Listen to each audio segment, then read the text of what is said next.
Hello! Bienvenue sur la chaîne Authentique Formation pour ceux qui ne connaissent pas et pour les autres, eh bien on continue. Donc dans cette vidéo, nous allons aborder un peu le matériel de base qu'il vous faut pour démarrer et pouvoir faire un maximum de choses avec un minimum de matériel. Déjà dans cette vidéo, il y en aura un peu plus que ce qui vous est utile au tout début parce que voilà, il y a des choses avec lesquelles je travaille, c'est pas forcément obligatoire à l'heure actuelle. Vous allez voir, c'est pas une liste énorme, en réalité il faut peu de choses. À partir du moment où on sait quoi utiliser, pour quelle technique, pour quel protocole, pour quelle nature d'ongle. Donc là, on va vraiment faire un tour rapide. De manière globale, moi, je travaille avec 3 marques. Vous allez rencontrer la marque ProNail, vous allez rencontrer la marque Magikarp et la marque NSI. Je vous expliquerai les caractéristiques de chacun. Donc si ça peut vous aider au début pour savoir un peu sur quoi vous situer, je vous laisse regarder la vidéo. À tout à l'heure.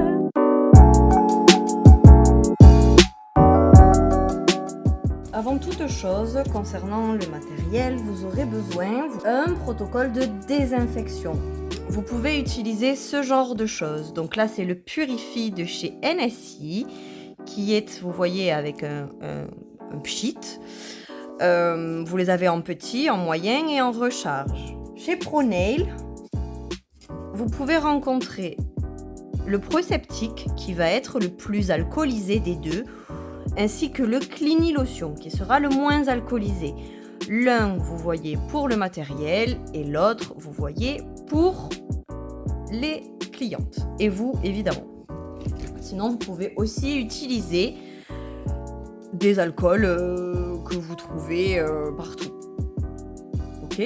Donc ça concerne la désinfection. Votre cliente, elle arrive, elle s'installe, elle va se laver les mains, on désinfecte notre matériel, on désinfecte la cliente, on désinfecte nos mains et on peut passer au nouveau protocole.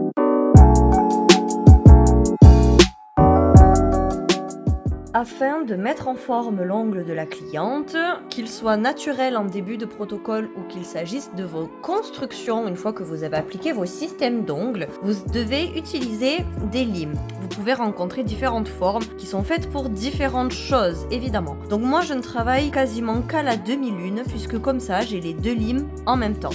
Vous voyez, j'ai un côté droit, ici, et un côté arrondi, ici. Le droit va me servir à travailler mes lignes d'architecture et les arrondis vont me permettre de travailler mes colliers ainsi que mes formes arrondies, amandes et autres. Au niveau des grains, donc là il y a différentes couleurs pour différents grains. Vous avez des limes qui ne se désinfectent pas. Vous avez des limes comme celle-ci qui sont de chez NSI que vous pouvez désinfecter. Il existe sinon des limes sur socle métallique où vous pouvez coller le côté abrasif. Comme ça, vous voyez, celle-là, elle est pourrie, il faut que je la change.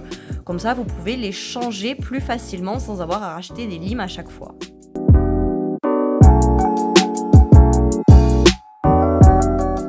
Qui va être préparation de la plaque de l'ongle ainsi que le travail des cuticules. Je vais vous conseiller de travailler à la ponceuse. Donc celle-ci, c'est la Vision Tech de chez ProNail. Des ponceuses, il en existe plein. Globalement, il faut qu'elle puisse aller en tour minute jusqu'à 30-35 000, c'est bien. En dessous, vous serez embêté. Ici, il s'agit, vous voyez, d'un embout diamant tulipe. Cette forme-là va vous permettre de faire tout ce dont vous avez besoin avec le même embout à cette étape-là du protocole.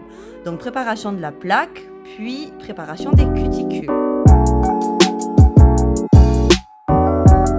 Petit point embout de ponceuse. Celui-ci, vous le reconnaissez, c'est mon embout de prépa et pour les cuticules. Donc c'est un embout de tulipe en diamant. Celui-ci est un embout de disque qui me permet de raccourcir mes prothèses en gel et notamment de pouvoir les garder puisque je vais passer à travers sans avoir à casser toute la longueur.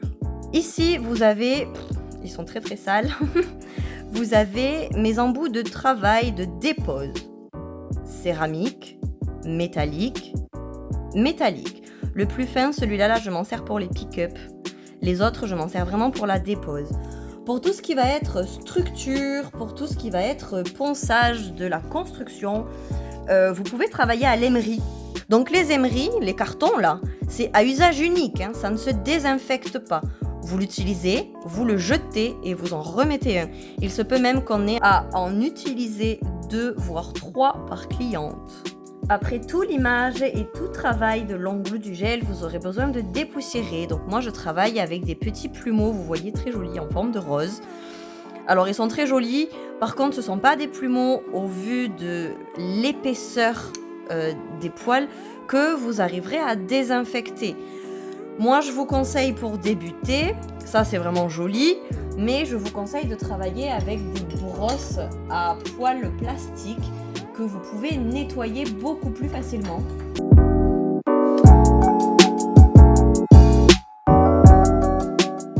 Une fois que votre ongle est prêt, vous allez avoir besoin d'appliquer votre gel de base. Moi j'en utilise 3. La base Clear classique de chez ProNail, la base Super Bond de chez Magikar qui est en flacon, vous avez le pinceau intégré, et la Polybase de chez NSI, là c'est la recharge, pareil, elle existe en petits flacons comme ça. Ok ? Pour appliquer mes gels de base, lorsqu'ils ne sont pas en flacon, j'utilise un pinceau dédié à la base. Ce pinceau-ci ne sera utilisé que pour la base. Regardez, le mouvement d'application de votre base fait que votre pinceau va s'éclater. Alors très bien, il faut le laisser éclater pour l'application de la base. Par contre, vous pourrez en faire rien d'autre. Donc ce pinceau-là vient de chez Magikar. C'est mon pinceau dédié aux bases.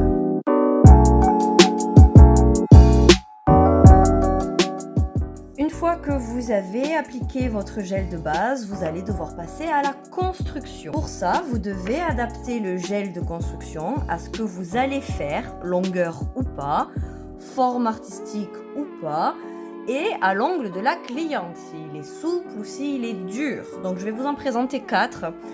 Ils sont tous auto-égalisants, puisque ici on parle d'un protocole clientèle avec un gain de temps. Chez Magikar, j'utilise le Aslan ou le Proform. Ce sont 2 gels auto-égalisants. La différence va être que l'un sera plus souple une fois catalysé que l'autre.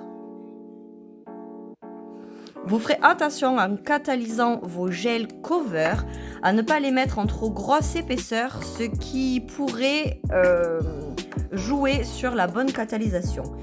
Et chez ProNail, ça va être un peu le même concept. J'utilise 2 gels auto-égalisants, le Flexi et le Hard. La différence va être dans la solidité catalysée. L'un sera souple et l'autre sera dur. Ces gels auto-égalisants vous permettent de lisser la surface de votre construction sans avoir à de trop limer. Il travaille tout seul.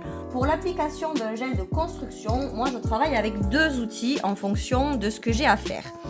Soit j'utilise le pinceau numéro 4 de chez ProNail qui va être légèrement pyramide, biseau, pointu. La forme est un peu particulière, je l'ai rencontré que chez eux quasiment. Il y en a un chez Magikar aussi, mais il est beaucoup plus épais. Ça vous permet de faire plein de choses avec le même outil.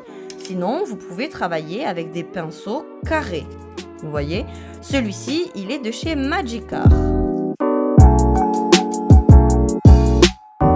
Afin d'effectuer votre rallongement artificiel, donc il existe énormément de méthodes de rallongement. Donc déjà, avant toute chose, vous devez maîtriser le chablon. Pour commencer, je vous conseille des chablons taille salon, taille standard. Donc ici, ce sont ceux de chez ProNail. Pareil, il en existe plein des chablons. Voilà, commencez pas avec du très très long de suite. Sinon, vous pouvez aussi vous entraîner avec ces petites choses qui vont s'appeler des capsules traditionnelles. Vous voyez, elles ont une petite encoche, donc là elles sont colorées, elles existent en transparent. Elles ont une petite encoche, vous voyez, en volume dedans.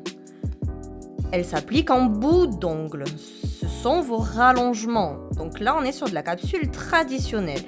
Il en existe aussi avec des grosses encoches. Sinon, vous pouvez vous entraîner avec des capsules américaines. Les capsules américaines vont se présenter comme ceci. C'est une capsule qui s'applique en dessus du gel, puisque c'est en fait celle-ci, votre construction. Donc vous voyez, là on est sur des capsules totales qui ont déjà leur propre équilibre. En termes de capsules, vous pouvez en rencontrer d'autres, différentes formes, différentes couleurs. Vous pouvez aussi travailler avec ce qui va s'appeler des quick extensions. Donc ça, ce sont des capsules qui vont se poser par le dessous, un peu comme des chablons. Il existe aussi des pop-its, etc. Mais pour commencer, vous pouvez travailler avec de l'américaine et du chablon. Ça coïncidera à peu près sur tout le monde. Obligatoire pour vos chablons, il vous faudra des ciseaux, des petits ciseaux tout fins, bien aiguisés. Donc ceux-là, ils viennent de chez ProNail. Vous en avez dans les marques, des ciseaux pour découper. Une fois que vous avez fini votre ongle et votre décoration, vous allez devoir poser une couche de finition. Donc moi, j'en utilise principalement 3. Je vais utiliser la Saphir Gloss de chez ProNail qui est avec résidu. À l'heure actuelle, c'est la finition la plus costaud que je connaisse. Je vais aussi travailler avec les Glaze & Go de chez NSC qui, elles, sont sans résidu. Je vais aussi travailler avec la Superfast de chez Magikarp qui, elle aussi, est sans résidu. Cette question de sans résidu, à ce niveau-là de vos protocoles, ça va surtout être pour un gain de temps, mais vous devez faire attention à vos nail art, puisque cette histoire de résidu peut vous gêner.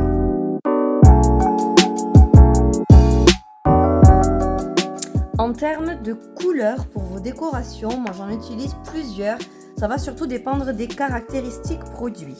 Donc je vais travailler soit avec les poudres Simplicité Polydip de chez NSI, on en reparlera du protocole Polydip, il est très très intéressant.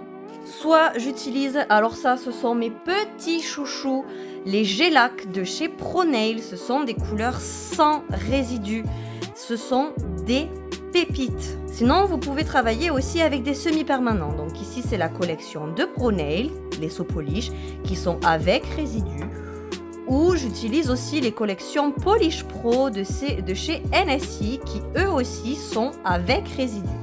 Et pour la suite, en fonction des techniques que vous travaillez et de ce que vous avez à faire, vous aurez besoin de différentes petites choses, notamment des petits UV portables pour les réparations ou pour vos protocoles de capsules américaines, différentes pinces métalliques et spatules qui pourront vous permettre d'attraper vos strass ou de réouvrir vos chablons ou autres. Vous aurez besoin de petites éponges, donc ici elles sont de chez ProNail, vous voyez, ce sont des petites éponges boules pour faire vos dégradés de couleurs, vos baby boomers, etc. Vous aurez besoin, donc moi je travaille qu'avec des mouchoirs, il existe des petits pads, il faut utiliser de la cellulose, donc soit en mouchoir, soit en sopalin, soit en petits pads de cellulose, vous en trouvez à la vente un peu partout. En termes de décoration et obligatoire, il vous faudra vous munir d'un paint blanc pour vos French, vos baby boomers et tous vos motifs, tous les liserés, tous les dessins arabesques un peu précis en élar se font au paint. Pourquoi ? Parce que la texture veut que vous avez une pigmentation extra au premier passage de pinceau. Ce n'est pas une couleur qui va glisser, qui va couler. Elles sont sans résidus et généralement avec finition intégrée. Donc vous pouvez les appliquer en dernière étape. Ici, il s'agit du paint de chez ProNail. J'utilise aussi ceux de chez Magikarp. Vous allez avoir besoin de petites paillettes, donc différentes couleurs, différentes formes. Plus il y en a et plus les clientes se feront un plaisir de choisir. Il vous faudra aussi des petits strass. Donc ici, ce sont ceux de chez Magikarp. Donc des strass, toujours pareil, il en existe des centaines et des centaines. À vous d'avoir différentes tailles et différents coloris pour vous adapter au plus près au goût de vos clientes.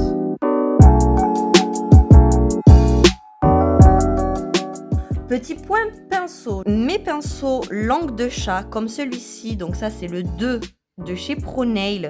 J'utilise aussi le langue de chat de chez Magikarp. Ceux-là me servent à appliquer mes couleurs.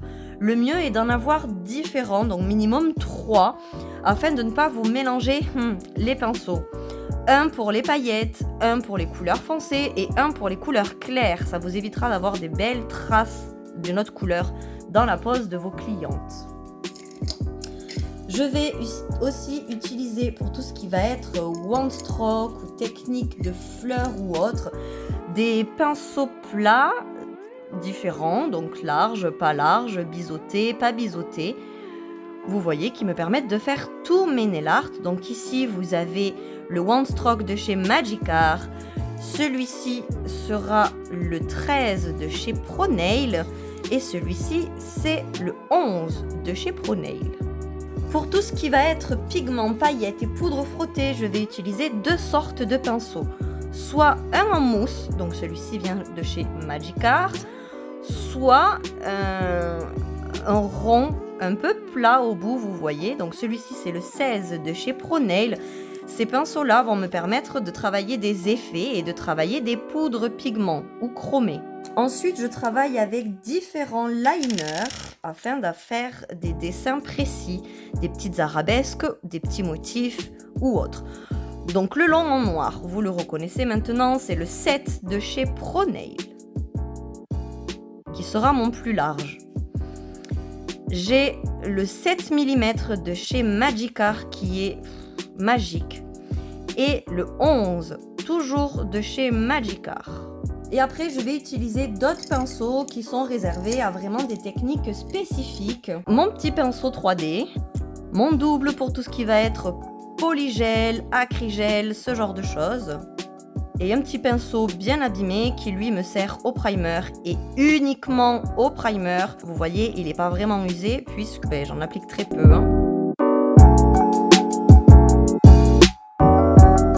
Et évidemment, tout ce qui dit polymérisation de produits dit UV, donc il vous faudra une lampe de catalyse. Il en existe plusieurs.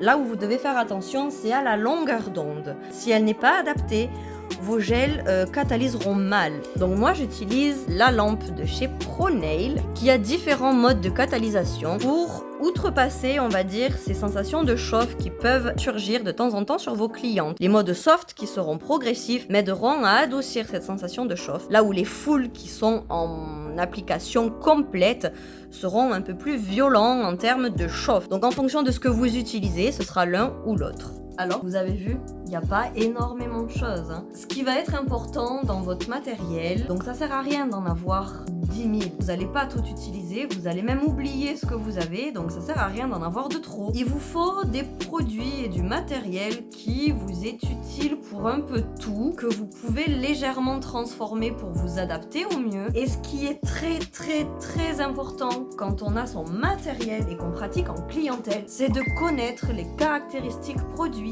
par cœur. Ces histoires de auto-égalisant, pas auto-égalisant, acide, pas acide, résidu, pas résidu, couleur, pas couleur, ça vous devez le connaître par cœur, tout comme vos protocoles. J'espère que ça vous convient, on en fera d'autres.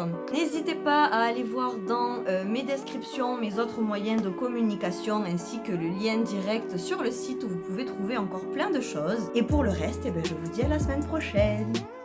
Bon week-end!